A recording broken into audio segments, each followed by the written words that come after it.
I think I might be on time, and that's a shocker for me. And I'm going to launch straight into how to prepare, how to pass any exam. And then I'm going to take any kind of questions or anything from you guys. So save them until then. But, hit me up in the chat whilst I do this. So I'm going to launch into this spiel. This really is how you can pass any exam. And I mean any exam at all, not just your GCSE and A-level physics, which is the main focus on this channel, Gorillaphysics. If you're into that, then do like this, share it, and subscribe as well, because I'll be back with loads of videos this year, and I have loads of videos from the past 4 years of doing this for you to prepare for your GCSE or A-level physics. But how can you pass, how can you actually smash any exam? This is how we're going to do it, right? Well, it starts now. Whatever the exam is, you start right now, and you focus on really learning and enjoying that subject. It's the most important thing. Forget the exam for now. You don't need to be ready yet, okay? So don't worry about the exam. You don't need to be ready yet. Then check your understanding as you go through in creative ways. Use something called the Feynman technique. I've got a video on that. Use memory tasks. I've got a video on that. Use Bloom's taxonomy, okay? I've got videos about that. The exam is not the subject, and the subject is not the exam. So for now, just enjoy the subject. Really, if it's a long time to exams, just don't worry about the exam. Just enjoy the subject. We love our subjects in school. But sometime before, you need to start thinking about the exam. Maybe it's a month before, okay? Maybe it's a little bit earlier. Maybe it's around mock exam time.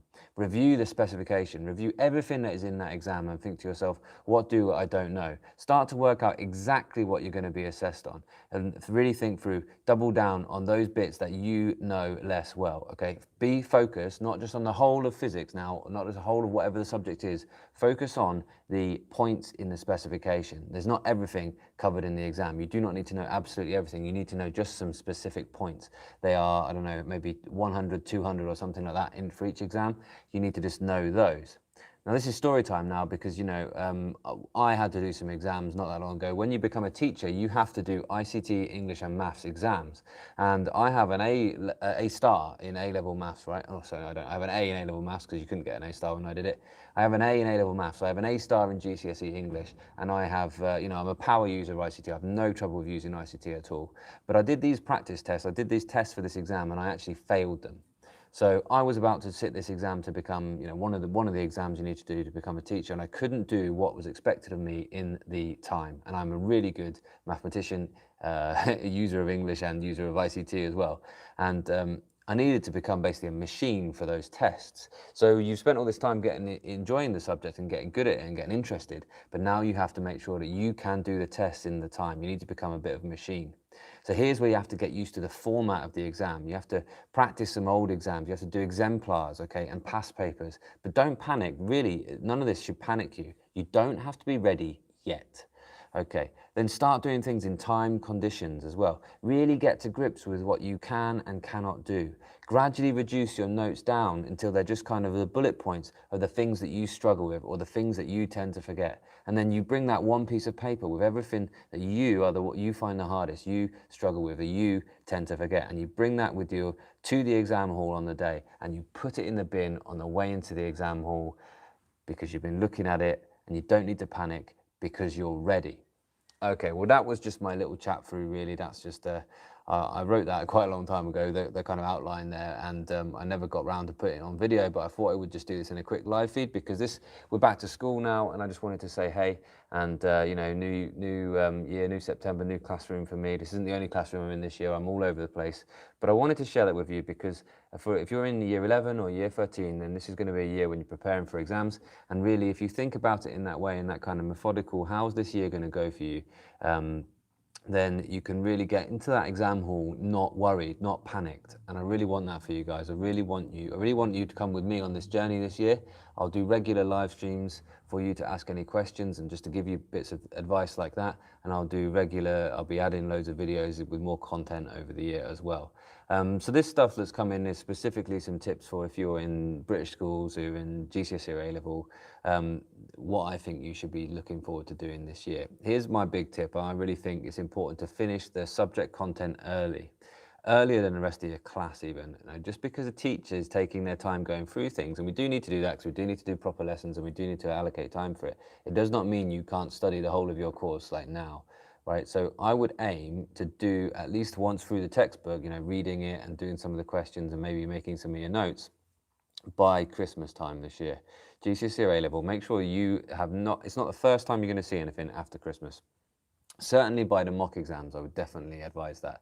Okay, and then whenever your mock exams are going to be, make sure you finish the course by then, and that you know you've done everything. All right, you've not had lessons on everything, but you've at least read. Maybe you've watched some YouTube on.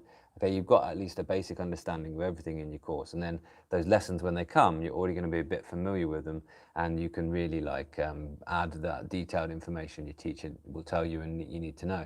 Okay, so view the mock exams as like learning experiences, and your school will guide you through this year. They'll have loads of experiences throughout this year that will guide you through, that are intended to make you arrive to that exam hall feeling good and feeling ready to take those exams. So go with them, don't fight against them. That everything is planned out in a school to help you get to that exam room and do your best. Okay, so really work with your school, really be positive throughout that. We've been back at school, the kids have been back for 3 days now, and it's been great. It's been absolutely wonderful. All the kids have turned up to all the classes, really committed. They're really enjoying their sciences, I can tell that, and I've been saying to them, look, you're learning physics with me. I love teaching physics. I actually really, really enjoy this. So let me teach you. Let me really, give me the trust and give me the perfect kind of attitude that means that we can do absolutely perfect things. So I've been really enjoying that. Teachers love their subjects. Teachers, it's not just in science, humanities teachers, they love teaching humanities. English teachers, they love teaching English. So feed off that, ask them why, in a polite way, if you're struggling, like, why is this important? Why should I care about this? And I'm thinking a lot about getting why you should care into these videos. So let's do some of that later on as well. Then there's this idea, somebody asked me a question earlier as well. They said, what's the best way to revise for physics? Is it doing flashcards? Is it doing past paper questions? Is there something else? Well, and I said, the best way to revise for physics is the way that works for you. So you have to become a really kind of evaluative learner. You have to think about the way that you learn best. You have to evaluate how much you have learned of things as you go through, and that might be by the topic tests your teachers give you, or it might be by doing past paper questions yourself or something like that.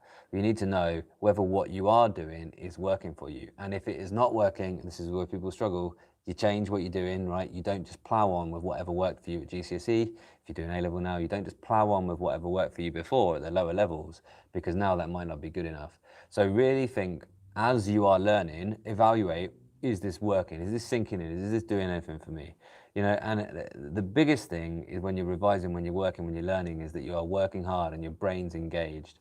I've just sat with one of our students and we've looked at some pendulum questions from the Oxford PAT. That's the physics attainment or aptitude test for Oxford. So Oxford have a separate test, to go with your exam grades to say whether you're going to get into Oxford, or Cambridge have a similar thing as well. And these are hard questions, and they're worded in a really kind of like, it's not difficultly worded, it's just worded in a way that we're not used to. So actually, it took us a bit of time just to sit and sort of figure out what the question was really after, because it's not the same as the A-level question.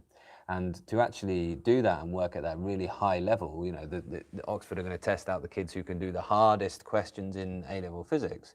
That was really good. It was really good for me, and I hope it was really good for him as well, because, all right, it was hard, and there was even one bit where I think we're still a bit stumped on, but we're going to come back to it.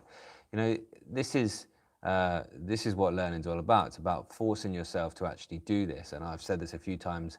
I remember revising myself. I remember really like forcing myself to really look through pages of algebra and make sure that I could do the algebra that they were doing there. All right. So, it's hard work this year, okay, but try and find ways to make sure that you are loving the subject, so that when you come to do the exams, you're already well into it and you're just looking at the exam, the actual exam, the way it's, the wording of it, the specifics of that particular exam. Lastly, just in my spiel, and I'll go back to what I said at the start, just towards the end here, is big thank you to Lewis Matheson of A-Level Physics Online, who's just sent me a little trial of the new GCSE Physics Online as well, which I suggest you have a little look at. It's in beta, but you can get a login now as well, and you can have a good look through that. That is absolutely wonderful. Some of the best physics resources, I'm telling you this now for absolute sure, are A-Level Physics Online and GCSE Physics Online YouTube channels and the respective websites. There's one question here: when would you say to start revising to get a grade 8 or a grade 9? Really common question.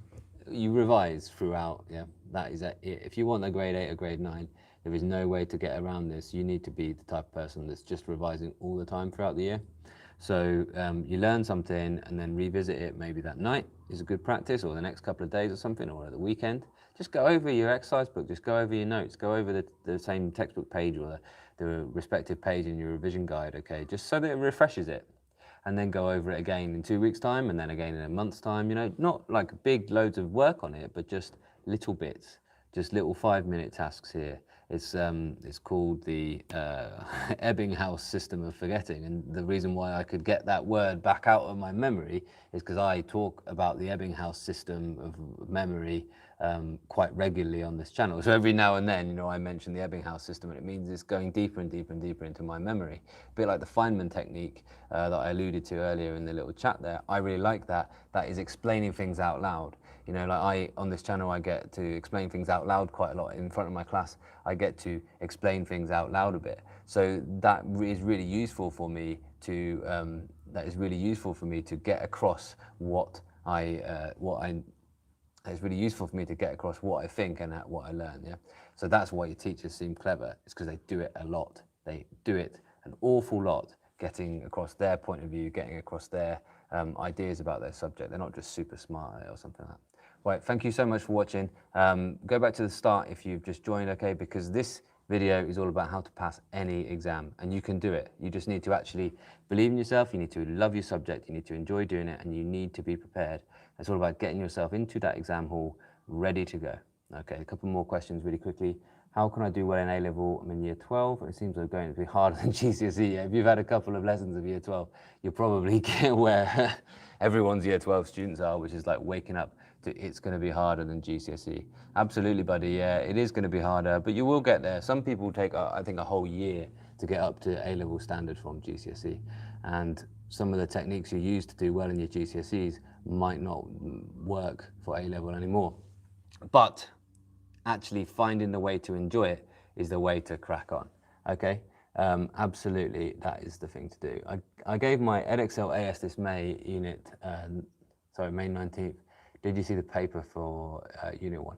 I did see it, I can't remember. Is there anything, Wasif, that you really kind of wanted to know about on that paper? Any kind of bit you weren't sure about? I'm going to do something just here as well. There we go, that's the way to do it. Yeah, off you go. Bye-bye. I don't know, was there anything in that paper? Hey, Wasif, why don't you put a comment, if you've got any further questions or anything, because I'm going to go now, I want to go home. Put a comment if you've got another question about that paper or anything in particular about that paper, and I'll maybe revisit that or add to the comment. The grade band was 41 for an A, it was pretty tricky. Yeah, that's 41 out of like 90, isn't it? Exactly, man. You know, physics is hard. Physics is really hard. But if you enjoy it, then you don't mind going over those things, and you don't mind working to those challenges. I think that's really important. AS grade boundaries are quite low often because not everyone sits them as well. So sometimes it's just the people who aren't sure whether they're going to go on to year 13 or whatever. So I wouldn't worry too much about that. And actually, low grade boundaries, the way we do marks and grade boundaries is very, it's very sophisticated. You know, we work out on a bell curve exactly where a C should be, and then we work from there by standard deviations to give you the respective grades. So yeah, and there's a lot more formulas that go into it than just that. That's the basics of it now. What resources do you have that we can use for A-level students year 12? Thanks. Well, if you go onto my homepage, basically that's where all my A-level playlists are. They're all free, all my videos are always free. Okay then, dudes, and yeah, there will be more. I'm going to put out some A-level things right now. I'm doing A-levels right now. It's not RIP, Inferno. You can do this, buddy, yeah? All right, keep cracking on. Thanks a lot for spending a bit of time with me. Have a great weekend. Do some study. Go over what you've done in your last lessons because that's the way to make sure that you're memorising that. Just do a little bit, okay? See you later.